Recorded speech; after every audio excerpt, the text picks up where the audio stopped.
ये बेहद शर्म की बात है। पूरा देश शर्मसार हो चुका है।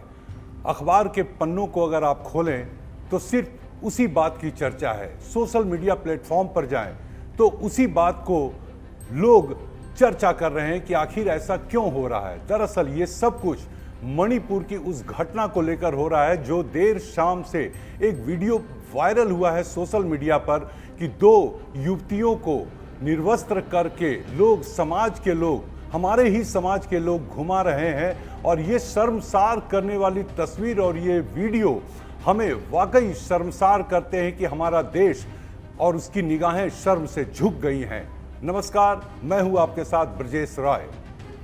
दोस्तों, सबसे बड़ी बात है कि हमारे देश के किसी कोने में हमारे सामाजिक जो आचरण है, अगर उस पर कुठाराघात होता है तो चर्चा लाजमी है।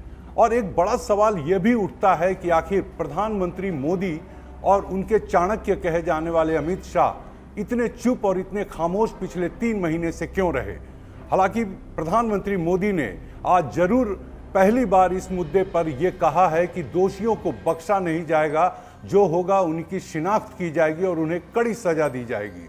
लेकिन सवाल यह भी है कि मणिपुर में पिछले 2 महीने से इंटरनेट बंद है। डिजिटल दुनिया के इस दौर में अगर किसी समाज का डिजिटली संपर्क टूट जाए तो वहाँ की बहुत सारी चीज़ें छन कर बाहर नहीं आ पाती हैं।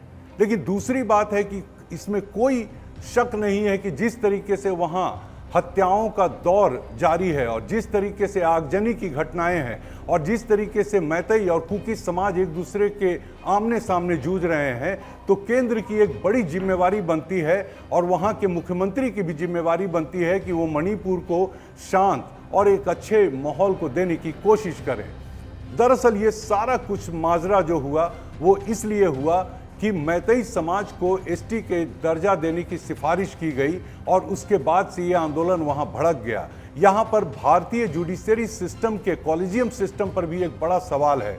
तमिलनाडु के एक जज साहब को वहाँ का मणिपुर का चीफ जस्टिस बना दिया जाता है, जिन्हें आदिवासी मामलों की जानकारी शायद नहीं थी। ये भी चर्चा सोशल मीडिया के प्लेटफॉर्म पर है।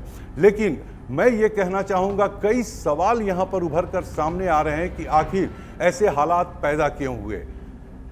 ये भी सवाल है कि आखिर प्रधानमंत्री मोदी और अमित शाह जो देश के केंद्रीय गृह मंत्री हैं, उनकी चुप्पी का राज क्या था।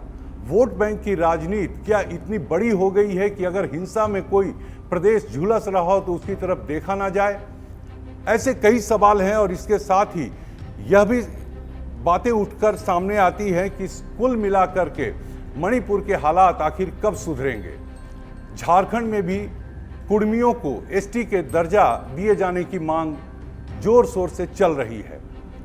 मैं भी अपील करना चाहूँगा कि कहीं भी ऐसी मांगों को लेकर कोई हिंसा का रास्ता लोकतंत्र के लिए कभी वाजिब नहीं होता। लेकिन बड़ी बात है कि अगर देश के किसी हिस्से में अगर कोई बातें और कोई चीज़ें सुलगती हैं तो उसका असर पूरे देश पर पड़ता है। मैं अपील करना चाहूँगा मणिपुर के लोगों से, मैं अपील करना चाहूँगा देश के लोगों से, मैं अपील करना चाहूँगा झारखंड और बिहार के लोगों से कि आप संयम बनाएं। लेकिन देश की व्यवस्था को जरूर देखना होगा कि आखिर मणिपुर जैसे हालात को काबू कैसे किया जाए। और साथ ही ये विपक्ष की भी बड़ी जिम्मेवारी होती है कि सिर्फ वो सत्ता पक्ष को निशाने पर ना ले, वो भी सहयोग करे ताकि ये मामला शांत हो सके। मेरी अपील आप सबों से है कि इन बातों को लेकर के जरूर ख्याल करें, चर्चा करें, लेकिन चर्चा ऐसी ना हो कि आगजनी की घटनाएं और बढ़ जाए, उत्पात और बढ़ जाए। मणिपुर को शांत होना होगा। हमारे लोकतंत्र का जो वजूद है उसको बचाए रखना हमारी जिम्मेवारी होगी।